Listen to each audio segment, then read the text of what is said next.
Hello, and welcome back once again to Infinite Jeff, the project where I, Jeff, read the book Infinite Jest to you one page at a time, one day at a time, more or less. Put it up on YouTube. This is page 433. Here we go. Incandenzas reach for the sky. Clipperton places to his right, not left, temple, as in with both his.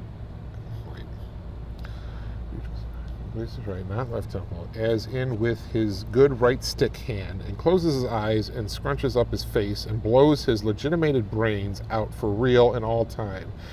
Eradicates his map and then some, and there's just an ungodly subsequent mess in there, and the Incandenzas respective stagger and totter from the room all green-gilled and red mist stained. And because reports of Lyle's appearance outside the weight room, upright and walking across the grounds, have spread and caused enormous excitement and student snapshots, it's because it was just as Lyle and L.A. Moore hit the upstairs hallway that they reeled out of the room in a miasma of cordite and ghastly mist that they're preserved in various snapshots as resembling miners of some sort of really grisly coal. People in the competitive junior tennis community somehow regarded it as healthy that Mario Incandenza's perfectly even smile never faltered, even through tears at Clipperton's funeral. The funeral was poorly attended. It turned out Eric Clipperton had hailed from Crawfordsville, Indiana, where his ma was a late-stage Valium addict and his ex-soybean farmer pa, blinded in the infamous hailstorms of BS 94, now spent all day, every day, playing with one of those little wooden paddles with a red rubber ball attached by elastic string, paddle ball, with an understandable lack of success.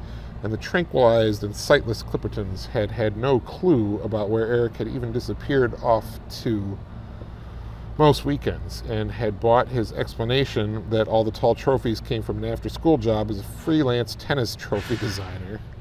The parents apparently not being not exactly the two brightest bulbs in the great USA parental light show. They held the interment,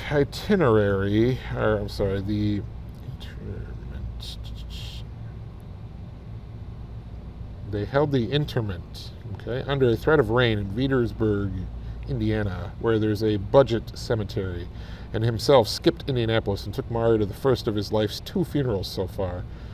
And it was probably moving that Incandenza acceded to Mario's request that nothing get filmed or documented at the funeral for himself's junior tennis documentary. Mario probably told Lyle all about everything back down in the weight room, but he sure never told Hal or the moms, and himself was already in and out of rehabs and hardly a credible source on much of anything by this point. But Incandenza did let Mario insist that no one else get to clean up the scene in Subdorm C after Enfield's finest had come and peered around and drawn a chalk ectoplasm around Clipperton's sprawled form and written things down in little spiral notebooks, which they kept checking against one another with maddening care.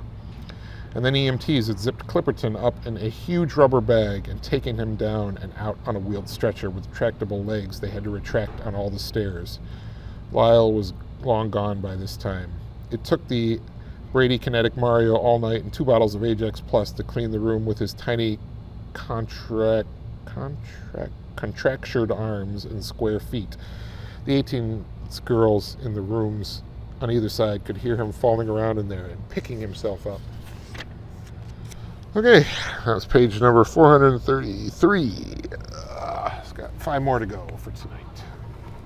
So, which is good, because I'm getting tired. It is 1:14 a.m.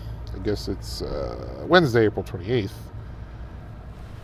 And I'm not usually up this late, but I'm getting paid to do this, so. Anyway, that was page 433. Have a good night.